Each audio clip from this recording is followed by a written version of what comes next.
Hi, I'm Peter, and the books I've published have together generated millions of dollars on Amazon KDP. Now I earn multiple five figures in net profit a month and could retire at the age of 31. Even better than that, publishing gave me the opportunity to help others in more than one way. But how did I achieve this, and what did I learn after nearly a decade of publishing on Amazon KDP? What are my top 7 tips that I can share with you? That and more will be talked about now. I think especially the last tip will be more important than ever, considering everything that's going on with AI. A fair warning before we begin, this is not a tutorial video where I show you how to create a book in 20 minutes with AI and Canva and slap it up on Amazon. The videos I make are not for the masses, it's for those who are more sophisticated and want to build something real. If you're looking for shortcuts, hand-holding, or daycare, this isn't the place for you. But if you're here to understand how to build a real publishing business with real systems and strategies and real long-term value, then you're in the right place. Let me first tell you a story so you can understand more of how I did it, because if I simply give you the mechanics without understanding the underlying psychology that made me take certain decisions, it would be like teaching you chess by only showing you how the pieces move without explaining the strategy behind each move. As you listen to the story, I encourage you to take note of each mindset shift that ultimately impacted the outcome, as well as reflect on your own journey and how everything that you've been through have gotten you to this point, and how you actually have a lot more advantages and individual strengths than you might think. When I was 15 years old, I was enjoying life, feeling like I was on top of the world, except I never really liked school. But besides that, I was skiing every day after school and on the weekends with my friends. I had a dream of becoming a professional freestyle skier. But then one day everything changed for me. I crashed and I had to go through surgery, and I then dropped out of the high school dedicated to freestyle skiing. All of a sudden, I was alone, no longer with an identity and without a dream. I slowly sank into depression. At this time, I was given a book called The Monk Who Sold His Ferrari, and this was my introduction to self-development. I discovered concepts such as having a vision, goal setting, and daily reading, and I started thinking about what I really wanted in my life. When setting a vision, I was taught that you don't need to focus on the how, solely on the what. I knew that I wanted freedom. I was only 16 years old at the time, but I was able to realize that most people spend their life making decisions and talking about things that relate to money. Perhaps not directly, but indirectly. Where we live, what we do, and how our daily lives look like is influenced by money. Being 16 years old, having no skills, no education, barely no money, and no connections, I was starting at the bottom. I did have one thing though. I had an immense hunger. If I wasn't going to be able to live my dream of skiing and having a great time with friends, I was at least going to live a life of freedom. But to get to that point, I knew I had to do a lot of things that was the opposite of freedom. The Monk Who Sold His Ferrari was a great starting point, but I needed to understand more.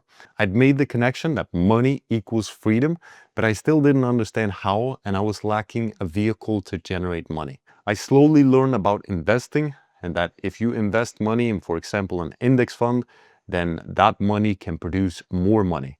So I started taking frenetic action to generate money. I took a job as a cleaner in a gym. I worked as a dishwasher in a restaurant for free with the hopes of them hiring me after.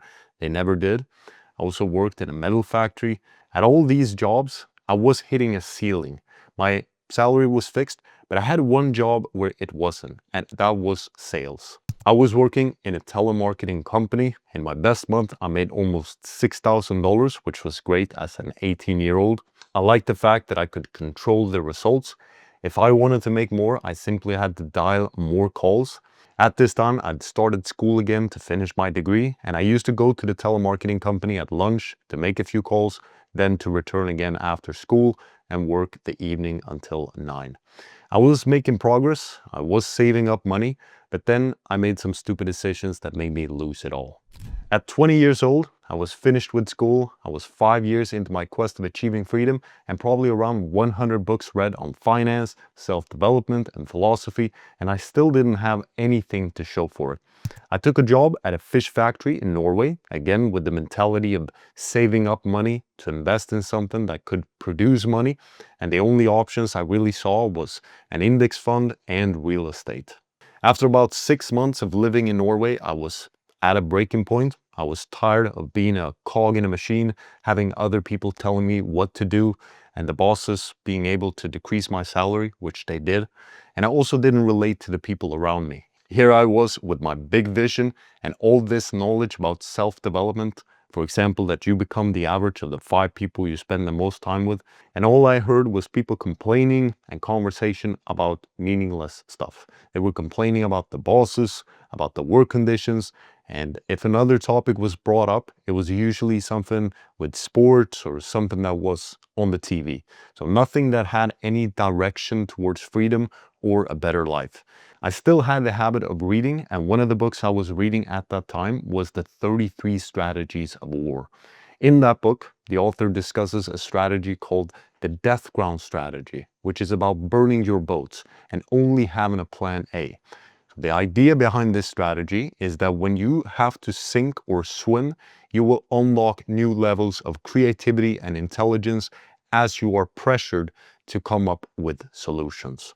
I definitely wanted a change in my life. Plus, I had recently realized that entrepreneurship and having a business could be a better path to my goal of freedom than working in a fish factory or these other dead-end jobs trying to save up money. So I decided to apply this strategy by quitting the job. I moved to a new city and I said to myself that I was only allowed to survive by making money through a business. I had 6 months of living expenses saved, which gave me some time to achieve this. I started the web shop and I started the service business. The web shop failed, but the service business did okay. I was surviving, but I was still stuck. My time was directly linked to making money, and because of that, I was always hitting a ceiling as there are only so many hours in a day. That's when I realized that real estate and index funds weren't the only ways to de-link my time from making money. What have I done? All throughout my journey up until this point, I had paid for books. And some of these books were decades old, which meant that someone was receiving the money from me today for something they created a long time ago. Then it clicked. What if I start to do the same? I started Googling about selling ebooks. My first plan was to create an ebook that I could sell on a website. But then shortly thereafter, I discovered that I could sell the books on Amazon and leverage their already existing customer base. Customers who already have their credit card added to the platform. That sounded a lot easier, and I could then avoid the hassles and obstacles that came with the web shop I had failed at. Another thing that I realized was that I wasn't interested in doing this myself. When I started the web shop, I had only used Google and YouTube to gain knowledge. Now I wanted the proven way to get results. So I joined a program that would teach me the ins and outs of how everything worked. I saw other people getting results, so I figured that if I can simply learn what they know and do what they do, then eventually I will get similar results. Just like when I was working at sales and I followed the script that was proven to work, I wanted to follow a script or a blueprint that was proven to work in terms of producing and marketing books that will sell. I also realized that book publishing was very much a numbers game. Just like I could control my income in sales by making more calls, I could now control my income with the amount of books I published and the way I did things. And the best part, my time wasn't the limiting factor like it had been for sales. 6 months after starting and following the script or blueprint of that course, I was making $5,000 a month. Everything was looking promising until I hit a roadblock that I didn't learn how to overcome in the course I had joined. Instead of staying at that roadblock and trying to figure out how to overcome it, I decided to do something else of immense stupidity. I completely left the game and started playing another game. This new game was called affiliate marketing. The problem was that I was starting now at level 0. And another problem was that it was way harder to get results.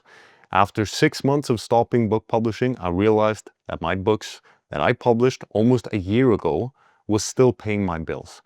And that's when I heard a quote by Earl Nightingale that said that there's nothing more sad than to see a man jump from opportunity to opportunity, not realizing that he stands in his own acres of diamonds.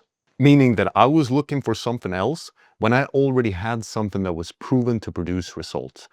So what if there's a new challenge? You don't think other people who are playing the game are facing the same challenges? And you don't think that people have found a way to overcome it? And not only that, but also talk about or document how they overcame it and thus help others to overcome it as well? I realized my stupidity and I decided to commit to publishing only. I had finally found my vehicle to freedom after all these years, and it was time that I treated it with the respect it deserved. I also learned that entrepreneurship is about solving problems.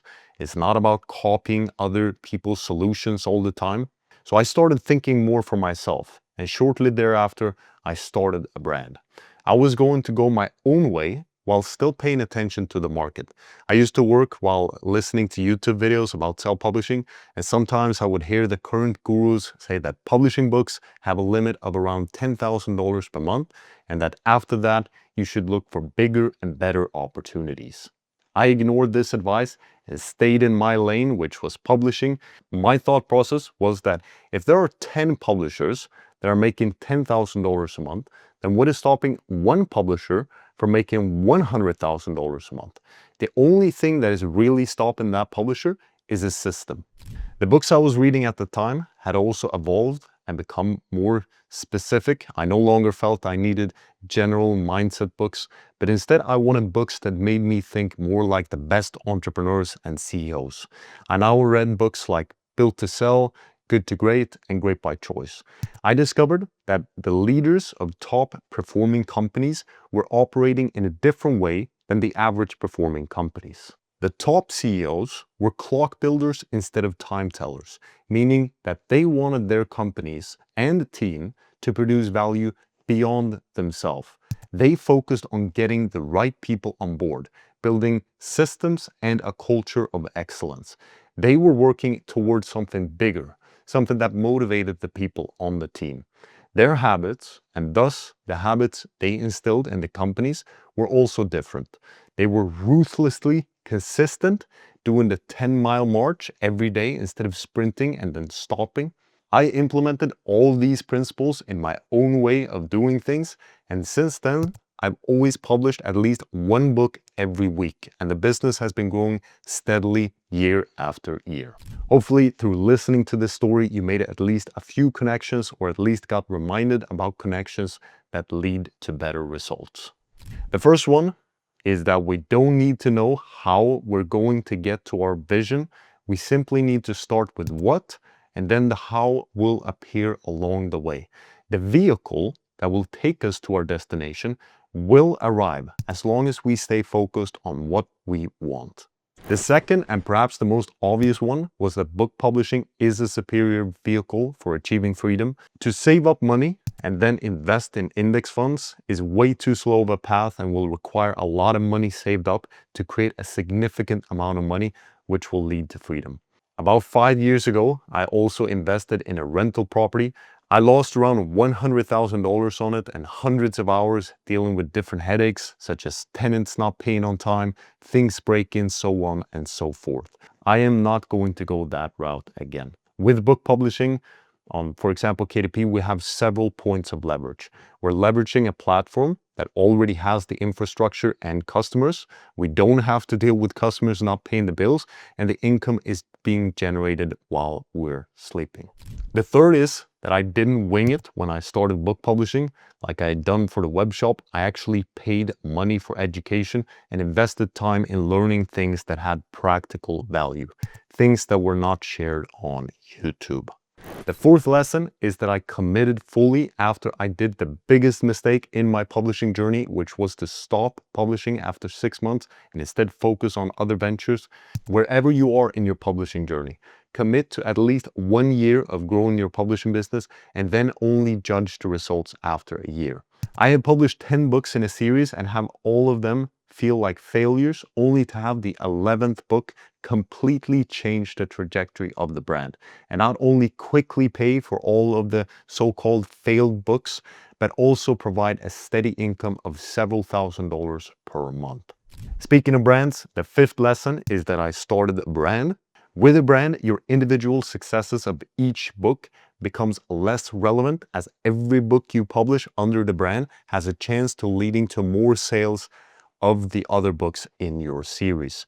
You can also create a way to get sales that are not dependent on Amazon, but that will boost your sales on Amazon, as the extra sales lead to a better BSR and category placement on Amazon.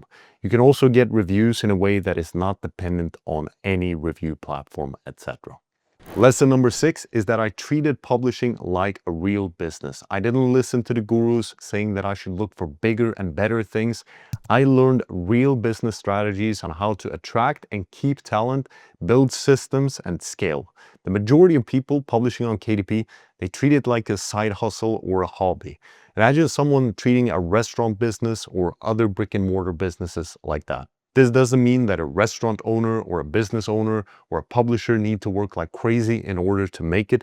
In fact, book publishing might be one of the best business models for running a hands-off business if you set it up right. But it's more the mentality. There are publishers making over 15K a month who are still holding on to their day job because they are afraid that book publishing is not something that can become safe and stable. I discussed this in much more detail in the first lesson inside the new free Skool course. If you're interested in learning more about this particular hurdle stopping many people from growing, then check that out. I also talk about hiring freelancers instead of doing everything yourself in that course as well. The 7th lesson is that I was careful with who I surrounded myself with. I was aware that the people in my day job weren't the kind of people who would help me to grow and help me get to my dream. Throughout my publishing journey, I've been alone until recent years. I haven't joined communities, and this has been a conscious decision on my part, because why should I join under a leader who is not at the level where I want to be, or who is themselves blocked from unlocking the results publishing can bring because they don't see publishing as a real business or something that has potential to scale to several 5 or 6 figures a month. I didn't really see a place where I could see myself be driven to achieve new heights. Luckily now, I have solved this for myself and others through my elite community called DPE. In DP, publishers don't just get a chance to talk to other publishers, but they also get a chance to meet in person, as we're doing live events 2 times a year. In April, we had one in Barcelona, and in October, we're doing one in Las Vegas. I've also met with publishers inside DPE outside of these events as well. For example, I met the DP member Gerald in Peru. He and other DP members then came to Sweden, and we went skiing in the biggest skiing resort here, and I'm soon meeting up with other publishers again in Cyprus. Some DP members are also having extra accountability and strategy calls with each other outside of these regular weekly live calls we have, so the opportunities are endless. Partnerships have also formed, so it's really great to see the power of Mastermind in action, which was something I always read about in the books, such as Think and Grow Rich, but I never really got to see in action. Publishing is such an ever-changing landscape, and especially now with AI, so being around other publishers who have their finger on the pulse is becoming more important than ever. If you follow these 7 tips that we just covered, then I believe you can achieve something similar, as long as you're dedicated, consistent, and willing to learn and be flexible along the way. Many people say that KDP book publishing is a lot harder now because of the increased competition. And while I can see that there are a lot more people doing KDP, me and other DP members aren't really worried about this, because we know that we're doing things in such a superior way that competition doesn't stop us. Losers focus on winners, and winners focus on winning. Keep that in mind and simply stay focused on what you want, and how to will appear. If you like this video, leave a like, subscribe, and if you want to watch another video where I talk about how to sell books with only a few reviews, then watch it here.